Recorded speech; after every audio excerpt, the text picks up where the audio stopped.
Good morning. स्वागत है आप सभी साथियों का आपके अपने चैनल में। तो रोज़ की तरह हम लेकर के फिर से आ गए हैं उत्तराखंड डीएलएड की क्लास, जिसके अंतर्गत हम लोग जनरल स्टडी और जनरल स्टडी के अंतर्गत भी हम प्राचीन भारतीय इतिहास पे चर्चा कर रहे थे। अभी तक मेरे द्वारा 2 एपिसोड करवाए गए हैं, जिसमें हमने प्रागैतिहासिक काल और सिंधु सभ्यता को समाप्त किया। आज के इस एपिसोड में हम ऐतिहासिक धार्मिक ग्रंथ के बारे में चर्चा करने वाले हैं। किस तरीके से ये ऐतिहासिक धार्मिक ग्रंथ हमें प्राचीन भारतीय इतिहास के बारे में जानकारी जुटाने में मदद करते हैं। और इसके बाद हम जब ऐतिहासिक ग्रंथ स्रोत वाला चैप्टर समाप्त हो जाएगा, फिर हम प्रवेश करेंगे दोस्तों वैदिक सभ्यता में। इससे पहले हमने सिंधु सभ्यता पे चर्चा किया, जो एक नगरीय सभ्यता थी। इसके बाद हम एक ग्रामीण सभ्यता के बारे में चर्चा करेंगे, ठीक है। और इसका जो पीडीएफ आप लोगों तक पहुंचाया जाता है दोस्तों, वो टेलीग्राम में दिया जाता है। आप डिस्क्रिप्शन बॉक्स में जा कर के ज्वाइन कर सकते हैं टेलीग्राम, और वहां से आप नोट्स प्राप्त कर सकते हैं, ठीक है। आइए आज का जो टॉपिक है उसे हम स्टार्ट करते हैं अब।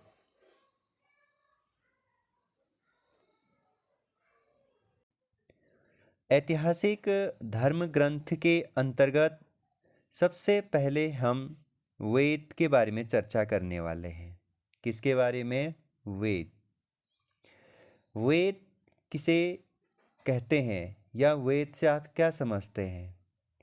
देखिए, जो वेद है, वेद भारत के सबसे प्राचीन धर्म ग्रंथ है। सबसे प्राचीन धर्म ग्रंथ है वेद। वेदों का संकलन कर्ता महर्षि कृष्ण द्वैपायन वेदव्यास को माना जाता है। तो वेदों का संकलन कर्ता किसे माना जाता है? महर्षि कृष्ण द्वैपायन वेदव्यास को माना जाता है। अगर जेन्युइन आपसे पूछा जाएगा कि वेद का शाब्दिक अर्थ क्या है, कई बार पूछा भी गया है। वेद का अर्थ ज्ञान प्राप्त करना होता है। वेद का अर्थ क्या होता है? ज्ञान प्राप्त करना होता है। इसीलिए इन्हें संहिता भी कहा जाता है। तो अगर पूछा जाएगा इनमें से वेद का अन्य नाम, तो आप क्या करेंगे? संहिता। वेदों की संख्या 4 बताई गई है: ऋग्वेद, यजुर्वेद, सामवेद और अथर्ववेद। आप अच्छे से याद करेंगे, क्योंकि ये सवाल बोर्ड के द्वारा पूछा गया है। कितने प्रकार के वेद या इनकी संख्या कितनी? 4। ओके, आप लोगों को ये क्रम से भी याद रखना है। सबसे पहले ऋग्वेद, फिर यजुर्वेद, सामवेद और अथर्ववेद। आगे बढ़ेंगे, और सबसे पहले हम वेद के अंतर्गत जो प्रथम वेद है ऋग्वेद, इसके बारे में चर्चा करने वाले हैं। ऋग्वेद सबसे प्राचीन वेद ऋग्वेद है। सबसे प्राचीन वेद कौन सा है? ऋग्वेद। इसमें कुल 10 मंडल है, 1028 सूक्त है। 1028 सूक्त में भी इसमें 11 बालखिल्य सूक्त है। टोटल मंत्र या रचाई की बात करें तो 10,462 मंत्र ऋग्वेद में है। एग्ज़ाम के पॉइंट से आप लोगों के लिए इसमें 10 मंडल है और 1028 सूक्त है। तो कई बार बोर्ड या आयोग ने क्या पूछा है? ऋग्वेद में कितने मंडल? 10 मंडल। अब कई बार स्थान पूछ दिया जाएगा कि ऋग्वेद की रचना किस प्रदेश में हुई, तो आप लोग करिएगा सप्त सैंधव प्रदेश में ऋग्वेद की रचना की गई, जिसके 3 भाग है। एक तो शाकल है, वाशकल और बालखिल्य है। तो 3 भाग कौन कौन से हैं? शाकल, वाष्कल और बालखिल्य। और ऋग्वेद की रचना सप्तसैंधव प्रदेश में हुई है, याद रखिएगा। अगर हम आगे जाएं तो ऋग्वेद के पहले व 10वें मंडल की रचना अंत में हुई। मैंने आप लोगों को बताया ना कि ऋग्वेद में टोटल कितने मंडल है? तो 10। इसमें से जो प्रथम मंडल है और जो अंतिम मंडल है 10वां मंडल, इनकी रचना अंत में हुई है, इसीलिए इन्हें छेपक भी कहा जाता है। तो आपसे पूछा जाएगा छेपक से आप क्या समझते हैं? वही बात करें ऋग्वेद के 2 से 7वें मंडल, ध्यान रखिएगा 2 से 7 वे मंडल प्राचीन माने जाते हैं। सबसे प्राचीन मंडल ऋग्वेद में कहाँ से कहाँ? 2 से 7वें मंडल तक आपके सबसे प्राचीन मंडल माने जाते हैं, जिसे वंश मंडल कहा जाता है। जिन्हें क्या कहा जाता है? वंश मंडल। अब ऋग्वेद को कोई न कोई पाठ करने वाला होता होगा, तो ऋग्वेद का पाठ करने वाले ऋषि को होर्त कहा जाता है। क्या कहा जाता है? होर्त। यानी इस वेद के पढ़ने वाले ऋषि को होर्त कहा गया। याद रखिएगा, ऋग्वेद को पढ़ने वाले ऋषि का नाम क्या था? होर्त। ठीक है, या होर्त कहते हैं। ऋग्वेद में रचनाओं का संग्रह होता है, ठीक है, यानी मंत्रों का संग्रह होता है, जिसमें भगवान की स्तुति या प्रार्थना से संबंधित ये मंत्र है। यानी ऋग्वेद में क्या संग्रह होता है? रचनाएं या मंत्र संग्रहित होते हैं, और ये मंत्र भगवान की स्तुति या प्रार्थना से संबंधित होते हैं। ओके। अगर हम ऋग्वेद के 3 मंडल की बात करें, इस 3 मंडल में गायत्री मंत्र का उल्लेख है। किस मंत्र का उल्लेख है?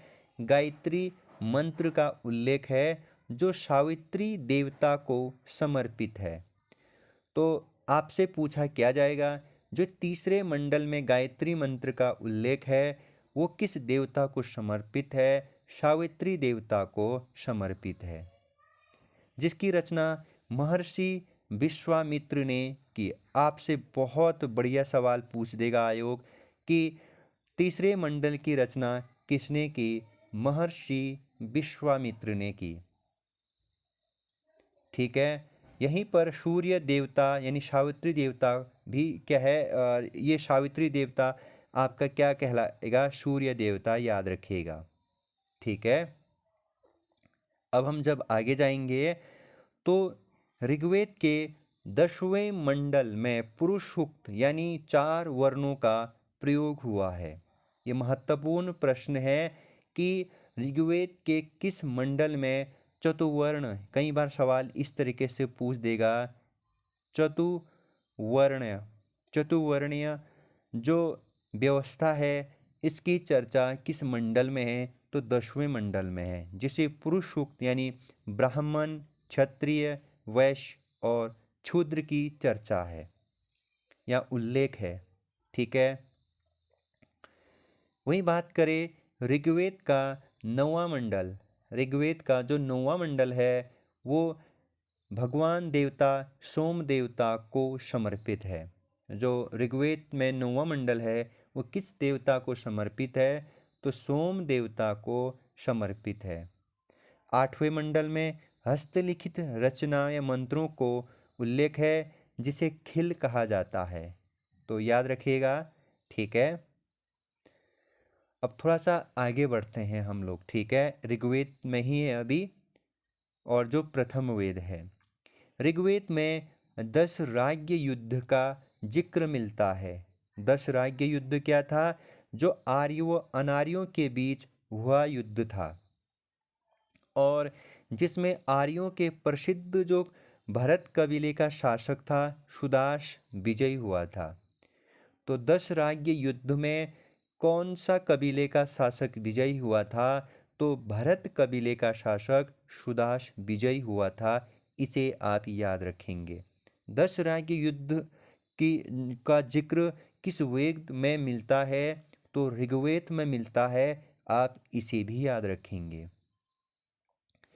वहीं इस ऋग्वेद में कुछ विद्वान या विदुषी महिलाओं का जिक्र मिलता है, जिसमें लोपामुद्रा, घोषा, ये इन विदुषी महिलाओं का जिक्र मिलता है। आगे इन महिलाओं के बारे में मेरे साथ आप पढ़ने वाले हैं। जंगल की देवी अरणी का उल्लेख भी ऋग्वेद में मिलता है। तो अरणी कौन है? तो जंगल की देवी है अरणी। एक और जहाँ ऋग्वेद में इंद्र देवता के लिए 250 मंत्र, वहीं अग्नि देवता के लिए 200 रचनाएं या मंत्रों का उल्लेख मिलता है। तो ऋग्वेद में इंद्र देवता के लिए कितने और अग्नि देवता के लिए कितने मंत्रों या रचनाएं का उल्लेख मिलता है, ये भी आप लोग याद करने की कोशिश करिएगा। अगर नदी की बात करें तो ऋग्वेद की जो सबसे पवित्र नदी है दोस्तों, वो है सरस्वती नदी को सबसे पवित्र नदी बताया गया है ऋग्वेद ग्रंथ में। और ऋग्वेद के 10वें मंडल में गंगा का 1 बार, वही यमुना नदी का 3 बार उल्लेख मिलता है। तो अगर आपसे इस तरह के सवाल पूछा जाएगा कि गंगा और यमुना नदी का उल्लेख किस मंडल में है, तो 10वें मंडल में, और वहीं गंगा नदी का 1 बार और यमुना नदी का 3 बार जिक्र मिलता है। सबसे पवित्र नदी आप याद रखिएगा, सरस्वती नदी को बताया गया है। ऋग्वेद में टोटल 25 नदियों का वर्णन मिलता है। कितने नदियों का वर्णन मिलता है? टोटल 25 नदियों का, और जिसमें सर्वाधिक बार सिंधु नदी का वर्णन मिलता है। तो सबसे अधिक बार ऋग्वेद में किस नदी का वर्णन मिलता है? तो सिंधु नदी का वर्णन मिलता है। इसे आप याद रखिएगा। इसी सिंधु नदी के आसपास जितने भी प्राचीन काल में हमें जो स्थल मिले, इसीलिए हमने इस सभ्यता को सिंधु सभ्यता के नाम से पढ़ा था, जो एक हमने नगरीय सभ्यता के अंतर्गत इससे पहले चर्चा किया। आगे बढ़ेंगे। और अस्तो माँ सद्गमय वाक्य आपने पढ़ा भी होगा, स्कूलों के गेट में लिखा भी होता है। अस्तो माँ सद्गमय वाक्य कहाँ से लिया गया है? ऋग्वेद से लिया गया है। मोस्ट इम्पॉर्टेंट पॉइंट है, आप में से कई विद्यार्थियों को ये पता होगा, ठीक है। जबकि ईरानी ग्रंथ जैन अवस्था में ऋग्वेद के कुछ अंश शामिल है। ये यूके SSC में पूछा जा चुका सवाल है कि ईरानी ग्रंथ जैन अवस्था में किस वेद के कुछ अंश मिलते हैं? तो ऋग्वेद के। ओके, आगे आप जाएंगे तो यहाँ पे महत्वपूर्ण पॉइंट आता है। ऋग्वेद में जन मीन्स लोग, जन शब्द का प्रयोग 275 बार हुआ है, जबकि अश्व शब्द का प्रयोग 215 बार प्रयोग हुआ है। तो कॉमन प्रश्न है, जन शब्द का प्रयोग और अश्व शब्द का प्रयोग कितने बार किया गया है? तो याद रखेगा 275 और 215।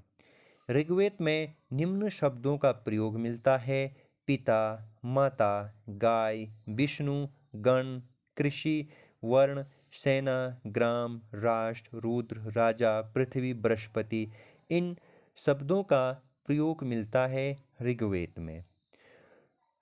और एक पॉइंट और बताता हूँ आप लोगों को, यूनेस्को द्वारा, किसके द्वारा? यूनेस्को द्वारा आप लोगों को यूनेस्को के बारे में जानकारी दी जाएगी बाद में। यूनेस्को द्वारा ऋग्वेद की 30 पांडुलिपियों को UNESCO memory of world register में शामिल किया गया है। कितने पांडुलिपियों को? 30 पांडुलिपियों को यूनेस्को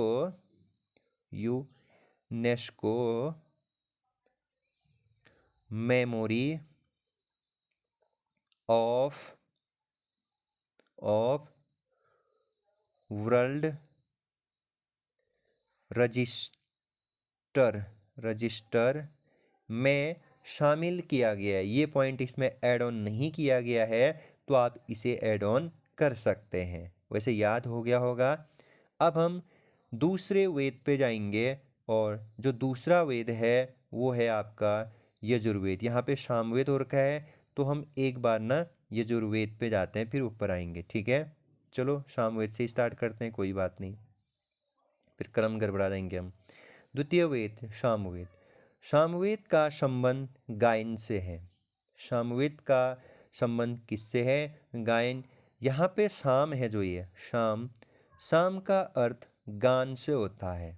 यहाँ पे जो शाम है ना, शाम का अर्थ किससे है? तो गान से होता है, याद रखिएगा। इसीलिए सामवेद का संबंध गायन से है, जिसे भारतीय संगीत का जनक माना जाता है। ठीक है, तो सामवेद से ही भारतीय संगीत की उत्पत्ति मानी जाती है। ठीक, इस ग्रंथ में टोटल अगर हम रचनाएं की बात करें तो 1549 रचनाएं हैं, जिनमें से 75 को छोड़ करके सभी कहाँ से ली है? ऋग्वेद से ली गई है। सामवेद की 3 शाखाएं हैं, कौथुम, जैमिनीय और रमणीय। तो सामवेद की कितनी शाखाएं हैं? 3, कौथुम, जैमिनीय और रमणीय। सामवेद में मंत्रों का गायन करने वाले पुरोहित को उद्गात कहा जाता है। क्या कहा जाता है? उद्गात। ठीक है, जबकि सामवेद में वर्णित देवता सूर्य है। तो ये महत्वपूर्ण प्रश्न है यहाँ पे खास करके, कि सामवेद में मंत्रों का गायन करने वाले पुरोहित को क्या कहा जाता है? उद्गात कहा जाता है। जबकि सामवेद में वर्णित देवता कौन है? सूर्य है। इसे आप याद करने की कोशिश कर लीजिएगा। अब हम तृतीय वेद यजुर्वेद पे जाते हैं। लिखना भी आना चाहिए आप लोगों को, यजुर्वेद।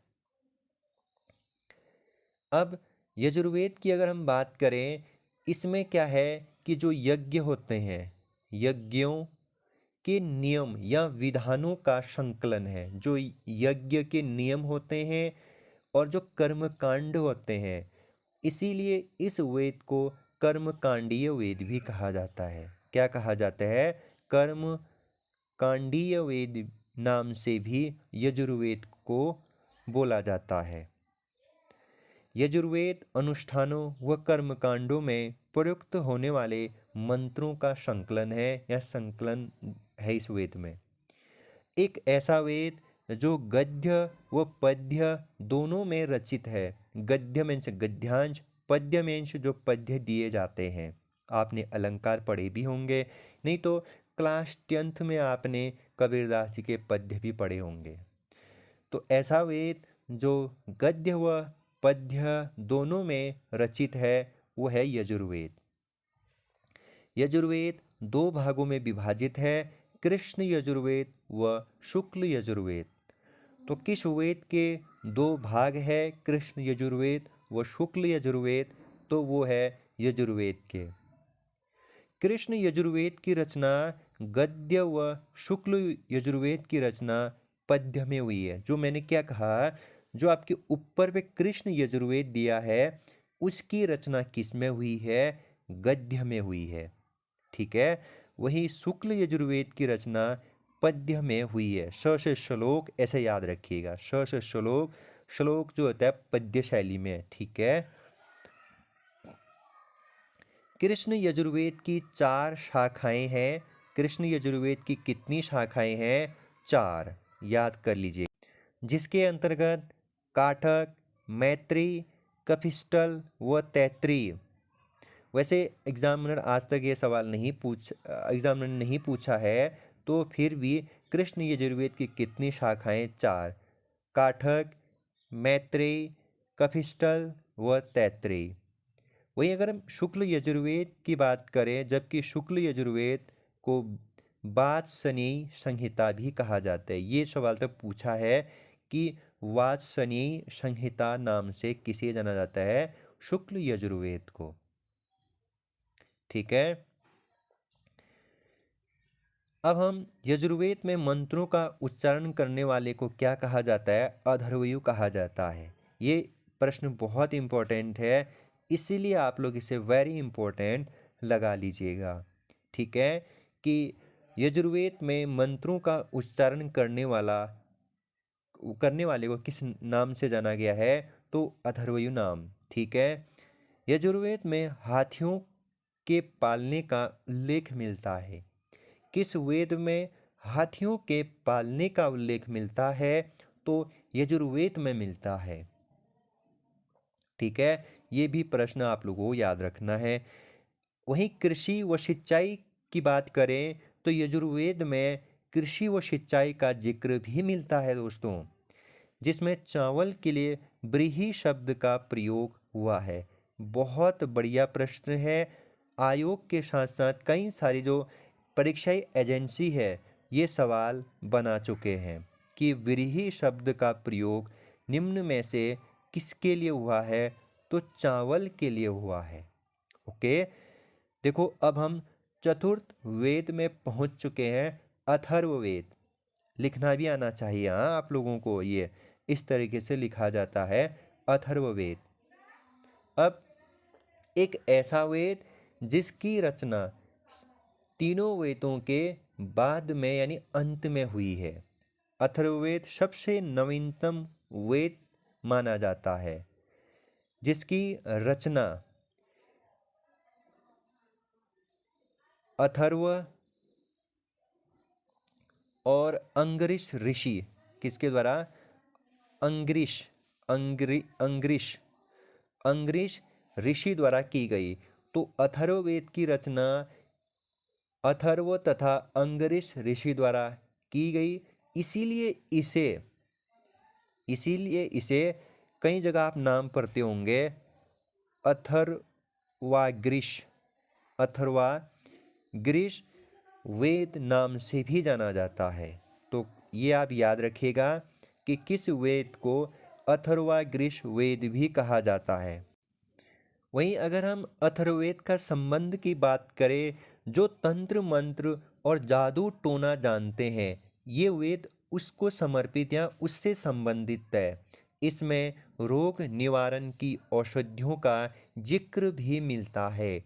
धर्म ग्रंथ या फिर ब्रह्म ज्ञान, रोग निवारण, जादू टोना, तंत्र मंत्र, इन विषयों का वर्णन अथर्ववेद से है।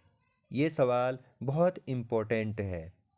अथर्ववेद की दो शाखाएं हैं, एक शाखा है शौनक, एक शाखा है पिपलाद। याद रखिएगा ये दोनों ही शाखाएं परीक्षा में पूछी गई है कि शौनक और पिपलाद। ठीक है, वहीं यजुर्वेद की दो शाखाएं आप लोगों को, ये दो भाग शुक्ल यजुर्वेद और कृष्ण यजुर्वेद याद रखने हैं। ठीक है, अथर्ववेद को भारतीय विज्ञान का आधार माना जाता है। अथर्ववेद को क्या माना जाता है? भारतीय विज्ञान का आधार माना जाता है। और जो आप काशी प्रदेश आज पढ़ते हैं कहीं पे भी, या काशी से आप बिलोंग करते हैं या काशी नाम से आप परिचित है, तो काशी का प्राचीनतम उल्लेख अथर्ववेद में मिलता है। काशी का सबसे पहले अगर उल्लेख की बात करें तो कहाँ? अथर्ववेद में। और अथर्ववेद के मंत्रों का उच्चारण जो करने वाला पुरोहित है या कहलाता है उसे कहा जाता है ब्रह्मा। ठीक है, तो अथर्ववेद के मंत्रों का उच्चारण करने वाला पुरोहित ब्रह्मा कहलाता है। अथर्ववेद में सूर्य का जिक्र ब्राह्मण विद्यार्थी के रूप में मिलता है। और यहीं पे सभा व समिति को प्रजापति की दो पुत्रियां कहा गया है। वेरी इंपॉर्टेंट प्रश्न, किस वेद में याद कर लीजिएगा, किस वेद में सभा व समिति को प्रजापति की दो पुत्रियां कहा गया है? किस किस को? सभा व समिति को। तो अथर्ववेद में कहा गया है प्रजापति की दो पुत्रियां। ठीक है।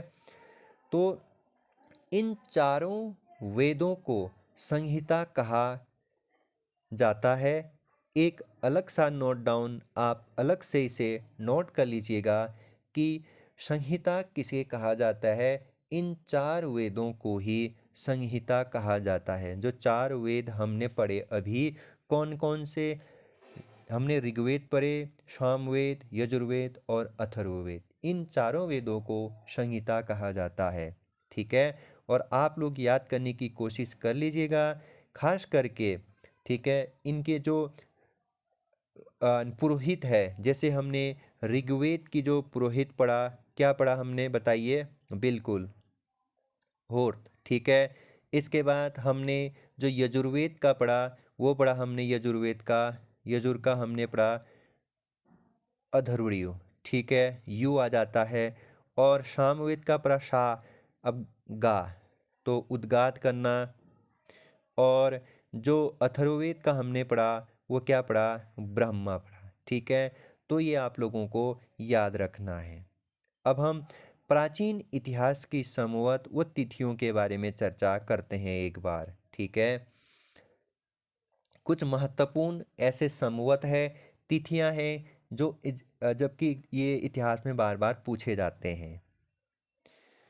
विक्रम संवत की जो शुरुआत की थी वो विक्रमादित्य ने की थी। तो विक्रम संवत के जनक अगर पूछा जाएगा तो विक्रमादित्य ने उज्जैनी में शकों पर विजय प्राप्त करने के उपलक्ष्य में 58 बीसी में चलाया था, यानी 58 ईसा पूर्व में चलाया था विक्रम संवत। तो विक्रम संवत आपसे पूछा क्या जाता है, कब शुरू हुई थी? तो 58 ईसा पूर्व। और किसने चलाया था? विक्रमादित्य ने। किस उपलक्ष्य में? शकों पर विजय प्राप्त करने के उपलक्ष्य में। वहीं शक संवत 78 ई में, ठीक है, 78 में। ध्यान देना, यहाँ पे एसी लिख देता है आयोग या बीसी लिख देता है। तो कुषाण राजा कनिष्क ने चलाया था। किसने चलाया था? कनिष्क ने चलाया था शक संवत, जो भारत का राष्ट्रीय संवत भी बना आज़ादी के बाद, ठीक है। कलचुरी संवत 248 ई में चेदी वंश ने, तो कलचुरी संवत किसने चलाया? चेदी वंश ने। गुप्त संवत 319 ई में चंद्रगुप्त प्रथम ने चलाया था। ये ना मिलान करिए में आता है, एक साइड आपको संवत दे देगा किस वंश ने किसने चलाया, एक साइड या तो राजा दे देगा या सन दे देगा। वहीं हिजरी संवत 622 में, जबकि कोलम संवत 825 में चालुक्य शासक कल्याणी ने चलाया। ये ना आप बाद में पढ़ेंगे मेरे साथ विस्तार से, लेकिन ये डेट ऐसे हैं जो आप लोगों को याद रखने अभी के अभी। इलाही संवत 1582 और 83 में अकबर ने चलाया था, सभी धर्मों को इकट्ठा करके या संकलन करके इलाही संवत 1582 में। जबकि राजशक संवत 1674 में छत्रपति शिवाजी ने चलाया था राजशक संवत। ग्रेगरियन कैलेंडर, जो आज हम जिस कैलेंडर का प्रयोग करते हैं वो है ग्रेगरियन या ग्रेगोरियन कैलेंडर। एक अंतर्राष्ट्रीय कैलेंडर है जो 1582 में पोप ग्रेगरी 13 द्वारा चलाया गया था। तो याद रखिएगा 1582 में। ईसा मसीह के जन्म से पहले का समय बिफोर क्राइस्ट या बिफोर कॉमन एरा कहा जाता है, बीसी। ईसा मसीह के जन्म से पहले, क्योंकि ईसा मसीह का जन्म 100 एडी में। जबकि ईसा मसीह के जन्म के बाद के समय को एनो डोमिनी यानी एसी या कॉमन एरा भी कहते हैं, ठीक है, या कहा जाता है। तो यहाँ पे बीसी और एसी का मतलब आप समझ गए होंगे। तो आज के सेशन में हम लोगों ने ऐतिहासिक धार्मिक ग्रंथ के अंतर्गत वेद और प्राचीन इतिहास के अंतर्गत जो संवत और तिथियां थी उसके बारे में चर्चा किया। कल हम धार्मिक ग्रंथ वेदांग, पुराण, रामायण, महाभारत उपनिषद, वेद के बारे में उपवेद के बारे में चर्चा करने वाले हैं, क्योंकि फिर लंबी वीडियो बन जाएगी। वैसी ऑलरेडी 30 मिनट की वीडियो बन चुकी है। ठीक है, तो कल का चैप्टर आप लोगों को पता चल गया होगा, और ये नोट्स कहाँ मिलता है वो भी पता चल गया होगा। आप लोग बेफिक्र रहिए। जीएस और टीचिंग एप्टीट्यूड आप लोगों को समय रहते हुए आप लोगों का, क्योंकि पेपर नवंबर में है तो वो टाइम पर करवा दिया जाएगा। थोड़ा सा मैथ्स रीजनिंग आप अपने स्तर से देखिए, क्योंकि हमारे पास इतने संसाधन इस तरीके से नहीं है कि आप लोगों तक मैथ्स रीजनिंग पहुंचाया जाए। फिर भी हम कोशिश कर रहे हैं क्लासेस कंडक्ट कराने की संस्था में ही। ठीक है, तो अपना ख्याल रखिएगा। तब तक के लिए बाय बाय, धन्यवाद।